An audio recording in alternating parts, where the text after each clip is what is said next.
Alors bonjour tout le monde, j'espère que vous allez bien. Au nom puissant de Jésus-Christ, notre Seigneur et Sauveur, c'est lui qui nous fait la grâce de passer encore ce message qui est très important pour cette génération, parce que nous sommes dans une génération où comme dans la Bible on dit, dans cette génération-là où les hommes vont plus s'attacher aux doctrines des démons. Les gens vont s'attacher à ceux qui font du bien à leur chair, mais ils ne vont pas rechercher la vérité. Et alors, le message que je vais vous donner aujourd'hui, c'est sur l'amour du plus grand homme qui est se refroidir. Le message que je vais donner, c'est un message d'exhortation. Exhorter, une exhortation à la persévérance. Une exhortation à la persévérance, à vraiment s'attacher à la parole de vérité que nous avons entendue. Parce que je crois que tous ceux-là qui sont nés de nouveau, tous ceux-là qui ont cru en Jésus-Christ, c'est venu d'abord de l'évangile, c'est venu par la parole de la vérité qui a touché nos cœurs, ça a touché nos cœurs et nous avons cru et nous avons vécu quelque chose d'extraordinaire.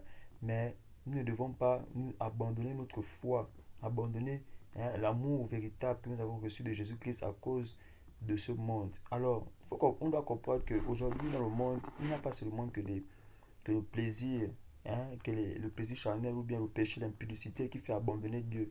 Ce n'est pas seulement ça. Nous sommes limités beaucoup à juger nos frères à cause de l'impudicité. Nous sommes limités. Non, il n'y a pas. C'est vrai, l'impudicité fait partie de ce taux-là qui diminue, qui éteint le feu de l'amour de Dieu en nous. Mais il n'y a pas que ça. Il y a encore beaucoup d'autres choses que le monde nous présente aujourd'hui. Et donc, j'aimerais lire d'abord un passage qui va soutenir la parole que le Seigneur me permet de donner aujourd'hui à mes frères et sœurs. On dit message de Timothée chapitre 3 à partir du premier verset. Paul dit, mais sache aussi ceci, que dans les derniers jours seront présents des temps difficiles à supporter, car les humains seront amoureux d'eux-mêmes, aimant l'argent, fanfarons, orgueilleux, blasphémateurs, rebelles à leurs parents, ingrats, non saints, sans affection naturelle, sans loyauté, calomniateurs, sans autocontrôle, cruels, opposés à la bonté et aux hommes de bon, traîtres, précipités, enflés d'orgueil, amis de volupté plutôt qu'amis d'Élohim, ayant l'apparence de la piété, mais ayant régné sa puissance. Éloigne-toi aussi de cela. Là, Paul est tenté de caractériser, il est tenté de donner le caractère de ces personnes-là qu'on verra à la fin des temps, dans les derniers jours. Et nous voyons qu'aujourd'hui, dans ce monde-là, nous sommes totalement dans cette configuration où les hommes, à travers les réseaux sociaux, à travers l'orgueil, à travers l'argent, tout le monde, les gens s'aiment déjà eux-mêmes. Tout le monde court déjà pour son propre intérêt et ne cherche plus le bien de l'autre. Chacun veut déjà ce qui lui fait du bien à lui-même et ne regarde plus seulement au bien de son frère. Donc nous sommes aujourd'hui dans ce monde-là où la mort, donc le fait de tuer les autres, dans certains pays où il y a la guerre, c'est déjà un tabou, c'est déjà devenu quelque chose de rien. Et nous sommes dans ce monde-là où les réseaux sociaux favorisent le culte de la personne. Et donc, ce message est pour les véritables enfants de Dieu. Pour dire que dans ce monde-là, Dieu nous a créés pour un but. C'est pour lui. C'est pour qu'on puisse vivre dans la justice. C'est pour l'appartenir. C'est pour marcher dans la droiture. C'est pour que nous puissions vivre dans l'éternité, sans jamais mourir. Parce que lui, il nous veut pour l'éternité. Maintenant, il faut comprendre que dans le monde actuel où nous sommes, ce monde-là il y a des bornes. Dieu a placé les bornes du temps dans l'éternité. C'est-à-dire que dans la terre, la vie qu'on mène là, c'est une routine qui est placée dans l'éternité afin d'expier totalement le péché. On ne peut pas vivre éternellement avec toutes ces mauvaises choses-là. Nous devons être conscients que si aujourd'hui nous souffrons, si aujourd'hui il y a toutes ces choses-là, c'est parce que Dieu n'est pas d'accord avec cette manière de vivre. Et il nous le montre. C'est pourquoi il n'est pas là avec nous lui-même. Le monde n'est pas juste parce que Dieu lui-même ne s'implique pas encore dans les affaires des hommes. On dit que dans les derniers temps, les hommes vont être quoi? Les hommes, ils vont être amoureux d'eux-mêmes. Et nous voyons déjà cet orgueil-là chez beaucoup de personnes. L'amour de soi, c'est l'ego, c'est l'égoïsme que nous voyons aujourd'hui. Mes frères et sœurs, ne soyons pas trompés. Réveillons-nous correctement, réveillons-nous promptement. Ayons les yeux totalement ouverts. Ne regardons pas juste avec notre intelligence, ce que nous avons reçu dans le monde. Non, ne réfléchissons pas à notre intelligence, mais ayons les yeux grandement ouverts pour voir la vérité en face. C'est que le monde aujourd'hui nous propose tellement de choses qui nous permet d'être, qui nous amène à être dans la rébellion envers nos frères. On dit que les gens seront blasphémateurs. Et on voit aujourd'hui des gens qui ne s'arrêtent pas seulement à refuser la croix de Jésus, mais ils viennent la combattre. Vous savez, moi, il y avait une réflexion sur les hommes aujourd'hui qui combattent la croix. Je dis, mais attendez, vous êtes en train de combattre Jésus, vous ne le connaissez pas, vous ne le voyez pas. Vous êtes en train de combattre l'Église. Si tu ne crois pas en Jésus, calme-toi, fais ta vie. Personne ne va te, te, te déranger ou t'arracher. Mais si tu viens encore combattre l'Église, si tu pars faire des vidéos, tu fais des séminaires pour venir montrer que Dieu n'existe pas, tu viens combattre l'Église, mon frère. Nous sommes tous là dans ce monde-là, enfermés dans ce carcan temporel. Personne ne peut fuir Dieu, personne ne va sortir de là. C'est que tout nous sommes en train de faire, chacun de nous va récolter. Aujourd'hui, les gens sont sans affection naturelle. Quand on parle d'affection naturelle, c'est que l'amour, c'est-à-dire que la considération pour autrui. Aujourd'hui, nous n'arrivons plus à nous mettre à la place des autres. Beaucoup, moi, je vois dans ce monde-là, n'arrivent pas à se mettre à la place des autres à cause de l'orgueil. On veut toujours être à l'avant-scène, devant, être applaudi, on veut être respecté. Mais est-ce que Dieu nous a envoyés pour ça? Parce que nous sommes des enfants de Dieu. Et être enfant de Dieu, c'est Dieu qui nous favorise, c'est Dieu qui nous justifie, c'est Dieu qui témoigne de nous, que nous sommes ses enfants. C'est pas à nous de nous lever avec orgueil et aller combattre la vérité. Combattre pour nous-mêmes. Les gens sont sans la loyauté. Calomniateurs, si vous regardez aujourd'hui, les réseaux sociaux favorisent la moquerie, la discrimination. D'abord, depuis le temps, des temps, depuis, comme certains disent, la nuit des temps, il y a toujours eu ce racisme-là. Mais les Blancs se plaignent du racisme des Noirs, les Noirs se plaignent du racisme des Blancs. Les deux se font le racisme eux-mêmes. Il n'y a qu'en Jésus-Christ qu'il n'y a pas de barrière. Parce que quand on regarde véritablement ceux qui sont dans le racisme profond, il n'y a pas l'amour dans ça. Les hommes aujourd'hui ils sont précipités, enflés d'orgueil. Ils sont dans la volupté. On dit quoi? Ce sont des amis de l'argent. Ils vont aimer l'argent. Comment aimer un papier? Comment aimer un papier? Parce que c'est ce papier-là qui ouvre les portes. C'est ce papier-là qui donne du plaisir. Ce papier-là qui te permet d'avoir des voitures, des maisons, toutes ces choses-là qui sont vaines, des choses qui ne vont pas durer. Des choses qui sont déjà prédites par le Seigneur, que tout va être détruit. Je vous assure, Dieu, il est capable de tout reconstruire. Mais il ne peut pas tout reconstruire dans l'injustice. Ce monde-là est un monde qui sera éteint pour l'éternité. Je vous assure, ne jouons pas avec l'éternel. L'éternel, il nous a créés, c'est pour son amour, c'est pour qu'on existe éternellement. C'est pas pour qu'on joue avec sa vie. On ne joue pas avec l'âme. On ne joue pas avec notre âme. Notre âme, là, si on joue avec elle, on va la perdre pour toujours. Alors, je vais encore pour une parole de Jésus. Jésus, vraiment, je vois Jésus comme étant tout. Il dit dans Matthieu chapitre 24, verset 12, il dit, et parce que la violation de la loi sera multipliée, l'amour de beaucoup se refroidira. Écoutez bien ce verset, Matthieu 24, verset 12. Et parce que la violation de la loi sera multipliée, l'amour de beaucoup se refroidira. L'amour de beaucoup, quand on dit, c'est parce que dans d'autres versions, on dit l'iniquité. C'est parce que l'iniquité, ce sera accru. Il faut comprendre que l'iniquité signifie la violation de la loi. La violation de la loi de Dieu. Et quand on parle de violation de la loi, je vous assure, la loi de Dieu, ce n'est pas seulement 10 commandements.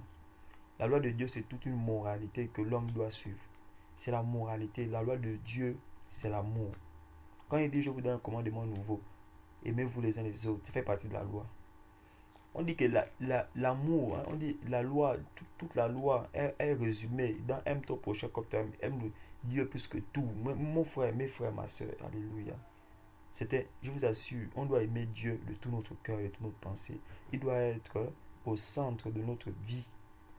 Parce que quand on dit la violation de la loi, la violation de l'amour, l'amour va se refroidir. Quand on parle de l'amour qui se refroidit, c'est qu'il n'y a vraiment plus d'amour. Ça se refroidit, ça c'est glace. Ce n'est plus chaud. Et c'est pour ça que Jésus même a fait un reproche quoi d'Apocalypse.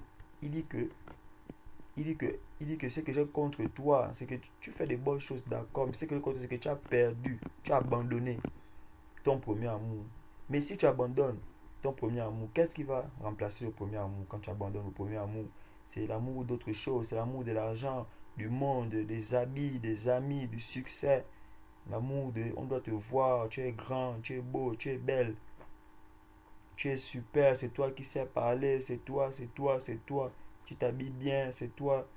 Donc, on cherche, c'est ce que les hommes cherchent aujourd'hui. Parce que nous sommes dans un monde concurrentiel, nous sommes dans un monde de la concurrence.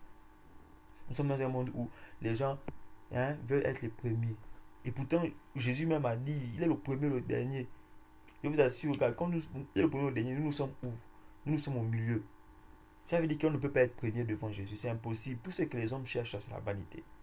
On peut pas être aussi dernier. Ça veut dire que c'est lui qui ouvre les portes, c'est lui qui ferme les portes. Au commencement de la création, c'est lui qui a ouvert, c'est lui qui va fermer. Il est le commencement de la création et la fin de la création. Ça veut dire que c'est lui la pierre angulaire. C'est lui la star. C'est pas nous, nous sommes quelle star. Nous, les hommes, nous sommes au milieu, nous sommes dans cette configuration où l'éternel Dieu veut nous faire exister éternellement. Mais je vous assure, dans l'éternité, il n'y aura pas d'injustice. Dans cette vie éternelle que Dieu nous donne, il n'y aura pas d'injustice. C'est pour ça qu'il faut se séparer de l'injustice et ne pas abandonner le premier amour. Ne pas abandonner l'amour. Le message, c'est le message de la persévérance. Parce qu'on dit que l'amour, le plus grand nombre va se refroidir. Et donc aujourd'hui, dans la vie que nous voyons aujourd'hui, beaucoup de gens ont perdu l'amour le plus grand nombre. Je ne sais pas si deux fois quand on parle de ce genre de message, on se dit qu'on ne vit pas dans la même planète. Mes frères, mes soeurs, mes mamans, mes papas, nous sommes tous dans la même planète, nous sommes tous sur la terre. Nous vivons tous, nous voyons, nous avons les mêmes yeux. C'est pour ça que le jugement de Dieu ce sera un jugement, je peux dire sans précédent ou quoi. Ce sera un jugement sans retour. Parce que nous sommes tous là, on voit comment le monde est injuste. On voit comment l'amour de Dieu disparaît. Quand on parle de l'amour, depuis qu'un homme, c'est d'abord l'amour du Seigneur et l'amour de son prochain. Il n'y a plus. Nous-mêmes, nous sommes tout le temps combattus pour haïr nos frères. Il n'y a plus l'amour pour le Seigneur. Ça ne se voit pas. L'amour du Seigneur, c'est pas comme on a transformé aujourd'hui. Chanter, partir dans les bâtiments d'église. Chanter. Non, c'est pas ça. L'amour du Seigneur ne se résume pas à mettre des statues de Dieu. L'amour du Seigneur ne se résume pas à dire aux gens je suis chrétien. Non. L'amour du Seigneur, c'est. Je ne sais pas comment le décrire. Mais c'est toute une expression. Vraiment, en fait, c'est toute une annulation. Regardons seulement d'abord la vie des apôtres. Quand on regarde la mort de tous ces apôtres-là, vous allez comprendre pourquoi ils sont morts. Parce que c'est impossible pour des gens de mourir pour quelqu'un peut-être que tu n'as jamais vu. Ou bien quelqu'un en qui en fait, tu n'as jamais vu même le royaume des cieux. Tu n'as jamais vu tout ça, mais pourquoi tu meurs? Pourquoi tu acceptes qu'on te crucifie? Pourquoi tu acceptes qu'on te brûle? Pourquoi ils ont accepté la mort? C'était parce que leur amour pour le Seigneur était au-dessus de leur propre être. Ils ne pouvaient pas, ils étaient tellement aussi convaincus de la vérité de Jésus-Christ que personne ne pouvait les enlever. Ça, c'est-à-dire que même la mort n'était pas capable de les enlever du Seigneur. C'est pour ça qu'il est écrit que rien ne peut nous séparer de l'amour de Dieu. Ce qui nous sépare de l'amour de Dieu, c'est nous qui l'abandonnons. Dieu n'abandonne personne. C'est écrit nulle part, on va dire Dieu t'a abandonné. Non, c'est toi qui abandonnes Dieu parce que tu veux suivre d'autres dieux.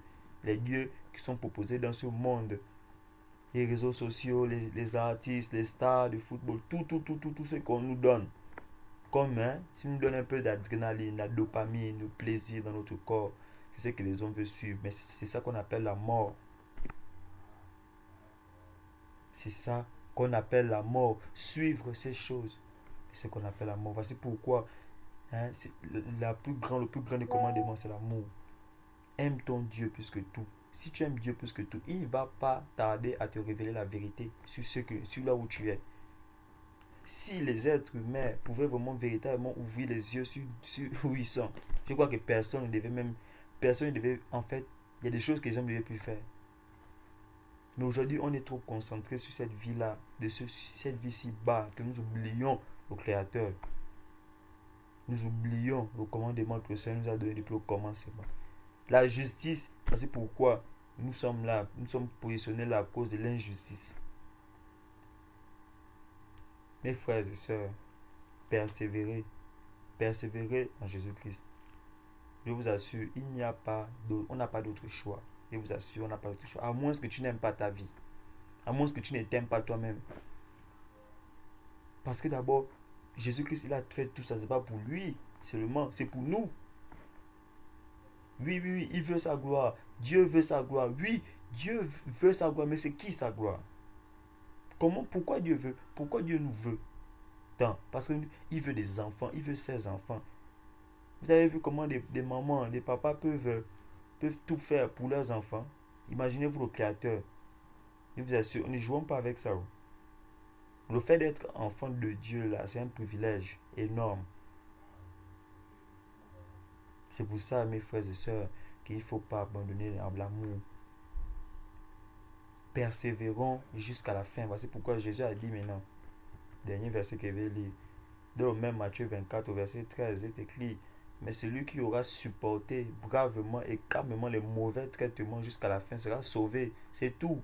On n'est pas là, on n'annonce pas un évangile de paix. L'évangile, c'est l'évangile de paix, d'accord. Mais quand il n'y a pas d'évangile, c'est que quand tu es déjà sauvé, tu vas souffrir. C'est qui est sûr. Parce que tu seras pas compris.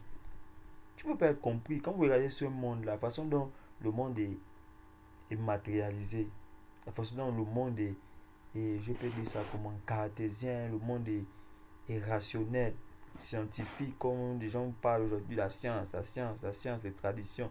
La façon dont le monde est dans ces configurations-là. Vous pensez que c'est facile de comprendre la croix bien Jésus? Non, c'est impossible. C'est impossible de comprendre la croix facilement. C'est pour ça que l'évangile, c'est l'évangile de paix. Quand tu rentres maintenant dans la vie en Christ, la croix maintenant, tu marches avec ta croix, et quand tu marches avec ta croix, Dieu te donne la paix dans la souffrance. Ça veut dire que tu souffres en même temps, tu as la paix, tu as l'espérance. C'est pour ça que ces trois choses demeurent. 1 Corinthiens chapitre 13 au dernier verset, l'amour, l'espérance et la foi. Voici les trois choses qui doivent demeurer. Pour tenir bon dans ce monde-là, il faut avoir la foi. Il faut avoir l'amour et l'espérance, la foi en Jésus, la foi en les paroles de Christ, l'amour de Dieu, l'amour en Elohim. Et il faut avoir l'espérance. C'est l'espérance, le salut. Alléluia. Hey. Voici pourquoi, comme Jésus a dit, c'est une grave erreur pour, par exemple, Judas Iscariote, comme il a dit, d'être né et en sachant qu'il devait livrer Jésus. C'est la même chose aussi aujourd'hui. Si tu es né dans ce monde et que tu ne crois pas en Jésus, mon frère, c'est très grave. Je vous assure. C'est très grave. Donc c'est un peu ça, mes frères et sœurs. C'était vraiment une exhortation à la persévérance, à ne pas abandonner parce que nous sommes déjà dans les derniers jours. Nous sommes dans les derniers jours. Que le Seigneur vous bénisse au nom de Jésus-Christ. Amen.